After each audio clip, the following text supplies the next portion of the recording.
I'll be living with my son's new bride, so you will take care of my husband forever. The words from my mother-in-law hit me like a bolt from the blue. In simple terms, she's backing up her son who's having an affair. Moreover, it seems that my husband and my mother-in-law are planning to live at my husband's mistress' house from now on. In this house, my father-in-law lives with a wheelchair and he needs a care. By ignoring such a fact, my husband and my mother-in-law moved to the mistress' house. I can't forgive their behavior. But I also can't leave my father-in-law alone and leave this place. Just when I was wondering what to do, my father-in-law finally stood up. My name is Linda. I'm about to turn 30. My husband's name is Tom, and we married 3 years ago. We used to laugh at silly topics every day when we first got married. But recently, our conversations have significantly decreased. Is this what's called familiarity? As we got to know each other, we desire not passionate love, but a stable life. Our marriage life is stable, but I also feel that every day is monotonous. And from about a year ago, Tom's overtime increased. He said that his work suddenly became busy. He never had any business trips before, but now he's leaving home once every few months. Having said that, he gives me living expenses and I also have a job. I don't have time to think about him all the time. When he occasionally came home early, we ate dinner together and filled in the blank time. When others look at us, they might see us as a couple who's fallen out of love. But that's not it at all. This is our way as a couple. For me, this marriage life was normal even I felt every day was same. Then one day, when I came home from work, my husband, who should not be at home this time, was there. His return is never earlier than 10 p.m., but it is still 7 p.m. now. Welcome home.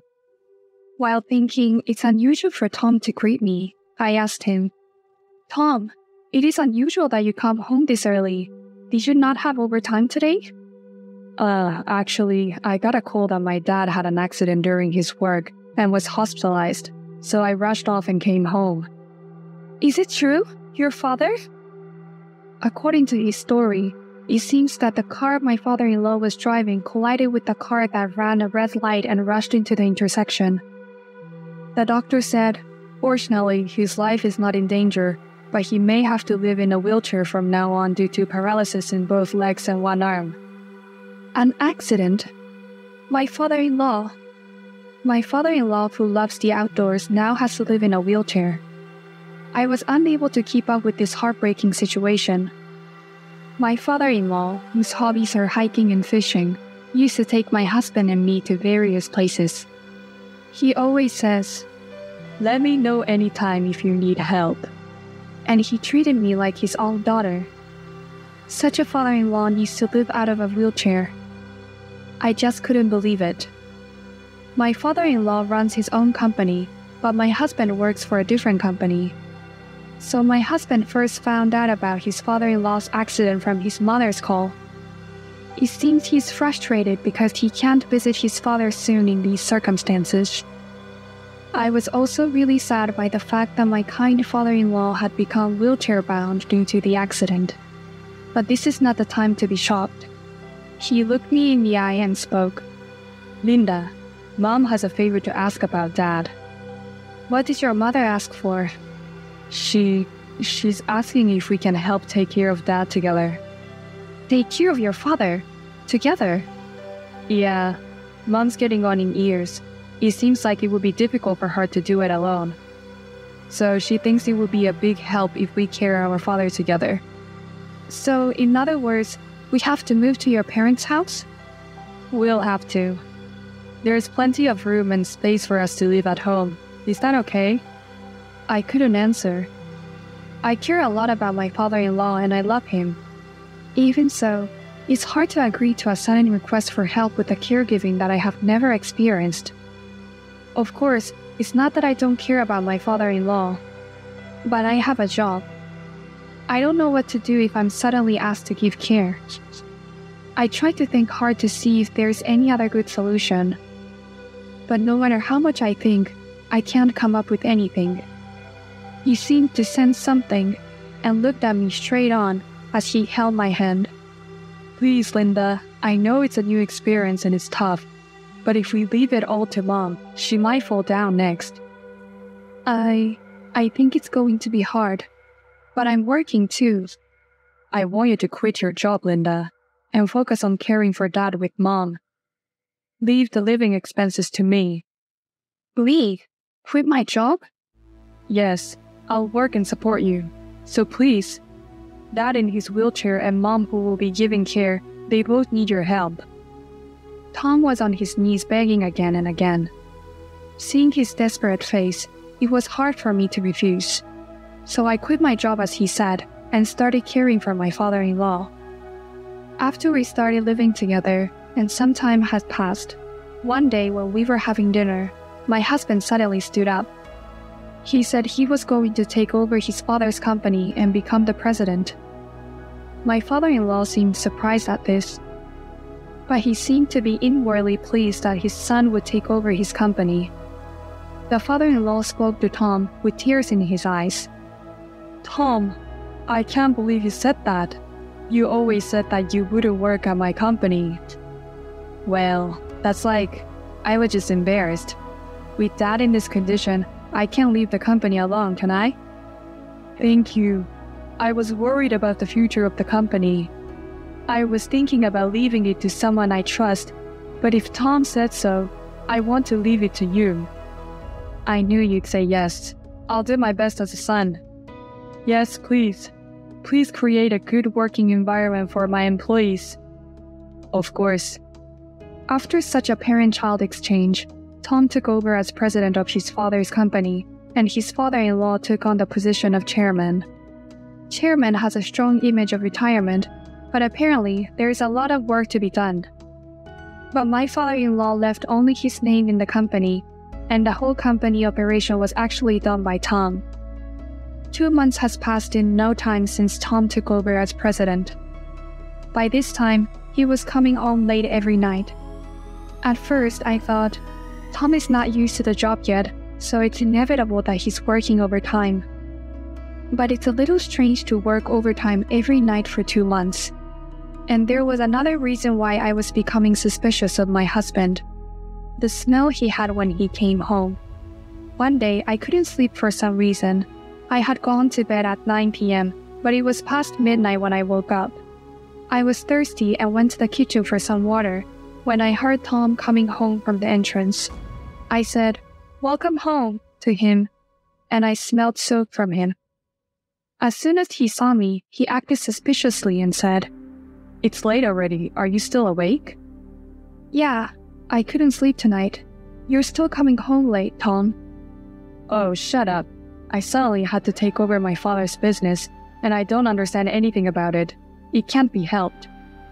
"It's only been 2 months, so it's hard because you're not used to the job." "I'm going to bed now. I'm so tired."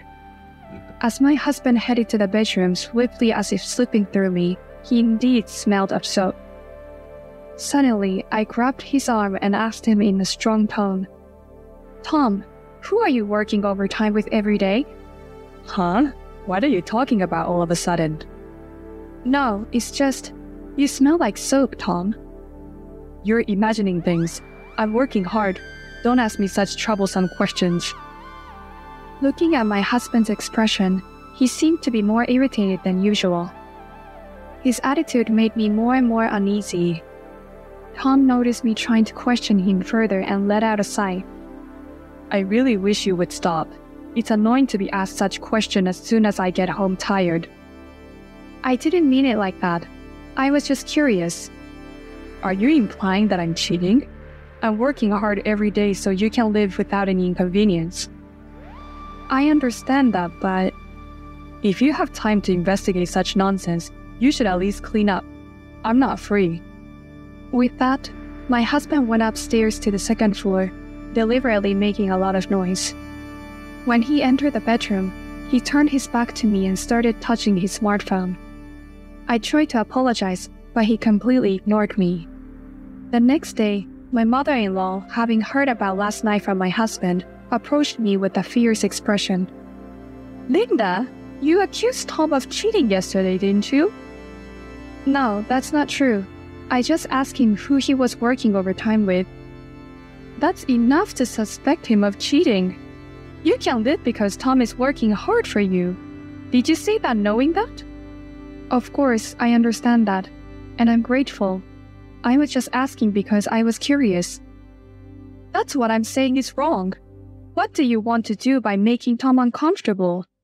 It's unacceptable as a wife.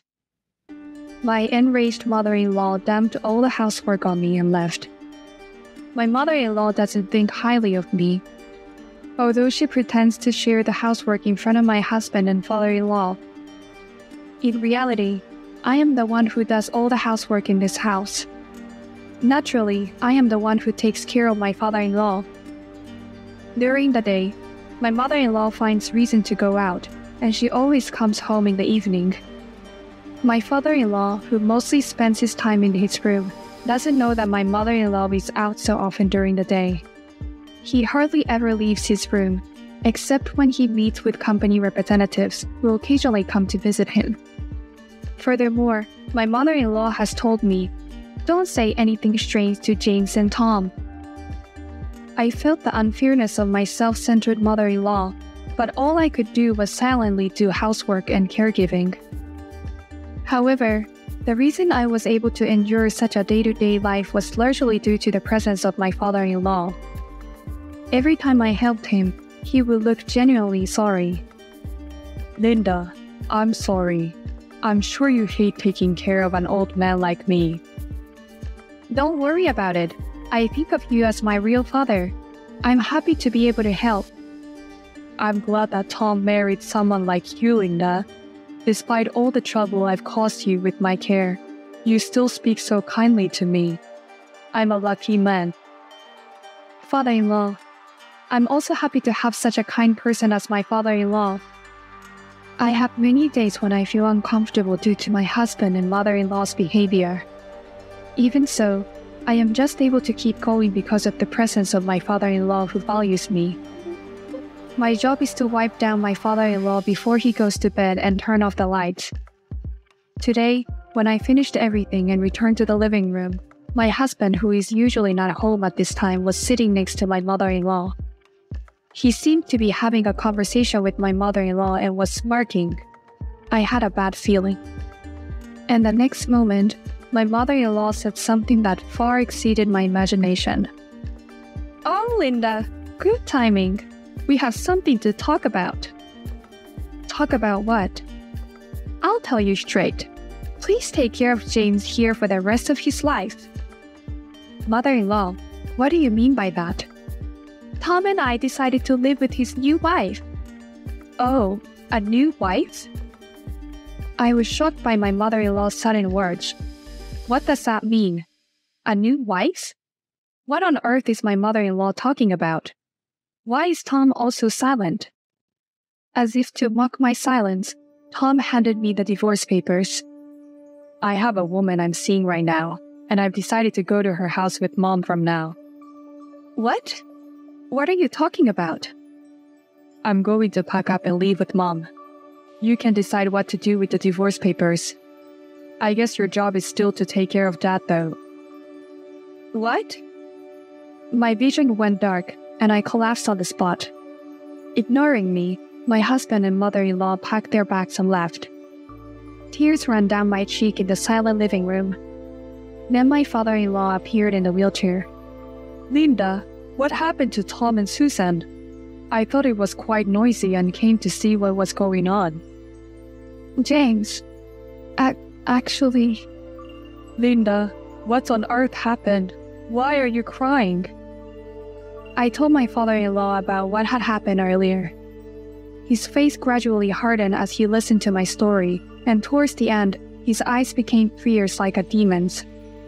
When my father-in-law quickly stood up, he spoke in a powerful voice that I had never heard before. "Let's fight back, Linda." "Uh-huh? Your legs. James." "I'm sorry for keeping it a secret. Actually, I've been able to walk for a while now. Don't worry, just leave everything to me. I'm ready." My father-in-law took something out of the drawer. It was a large envelope, and he showed me what was inside. This is James. The envelope contained numerous pieces of evidence of my husband's infidelity. And unbelievably, it also contained evidence of my mother-in-law's infidelity. According to my father-in-law, since Tom became president, he asked his trusted employees to monitor Tom's behavior at work. It turned out that Tom left work exactly on time every day, even though he always came home after midnight. My father-in-law, finding this strange, hired a private investigator to look into my husband. Incidentally, he also knew that my mother-in-law was going out during the day, so he investigated her as well. As a result of the private investigation, it was confirmed that both were cheating. Moreover, it seemed that my mother-in-law also knew about Tom's mistress. There were even photos of the three of them together. My father-in-law said he had obtained this evidence quite recently. He was wondering when to tell me about this. I know it's not right to say this, but I'm glad I could tell you. What do you want to do, Linda? I can't stand it like this. I want to fight back. I see. Then leave the rest to me. Afterwards, my father-in-law quickly grabbed his phone and made a call to someone. Apparently, the person he called was from the company, and my husband was ousted from his position as president afterwards. As told by my father-in-law, I filed for divorce. And with the evidence of infidelity, I demanded division of property from Tom through a lawyer. About a week passed. My lawyer may have contacted Tom. Tom came to my parents-in-law's house. As soon as he entered the house, Tom, who seemed outraged, spoke to me and my father-in-law in a stern tone. Hey, Dad, what's this all about? What's infidelity got to do with being ousted as president? Shut up. You didn't help me at all with my care, and you made Linda suffer. Someone like you being a president was too early. But I disown you. From now on, I won't even allow you to cross the threshold of this house. But Dad... Tom collapsed from his knees and was in tears, and he desperately appealed to me while I was looking at him with a face of scorn.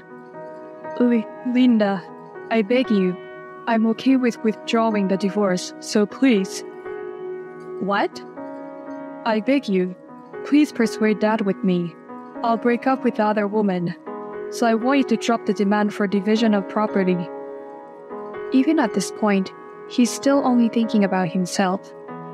I was utterly disappointed in him, who was always only concerned about himself. In order to clear up the gloomy feelings I had up to this point, I became bullish and said, Withdraw the divorce? You know what are you saying at this point? I never asked for that. I'm glad to be divorced from a scumbag like you. I'm not going back to you ever again.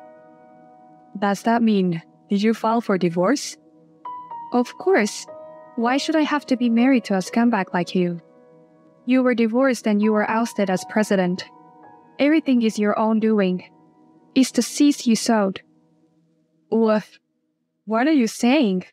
Those divorce papers were just a threat. I thought so. You, your mother, your mistress, I hope you all go to hell together. Keep up on your spoiled ideas of getting help from someone. With that, I chased him out of the front door and slammed it shut. From outside, the sound of Tom wailing could be heard. Please help me. I was all wrong. I won't cheat anymore. Please forgive me, Linda. Dad, don't abandon me, please. James and I did not respond. Upon learning that Tom was ousted as the president, Tom's mistress promptly threw both of my ex-husband and his mother out of the house. With nowhere else to go, they were forced to live in a cheap motel for a few days. By losing job, Tom and his mother depleted their savings. Then they had a hard time making ends meet and they had to go into debt. By only working as a day laborer, they are unable to afford renting a room and just living from day to day. As for me, I'm still taking care of my father-in-law at his house. You are welcome to stay here as long as you like," he told me after the divorce. Indulging in his kindness, I decided to continue living with him. Recently, he has started going to a senior daycare center, so I work while he's out. There will likely be various issues in the future, but no matter what, I want to do everything I can for him.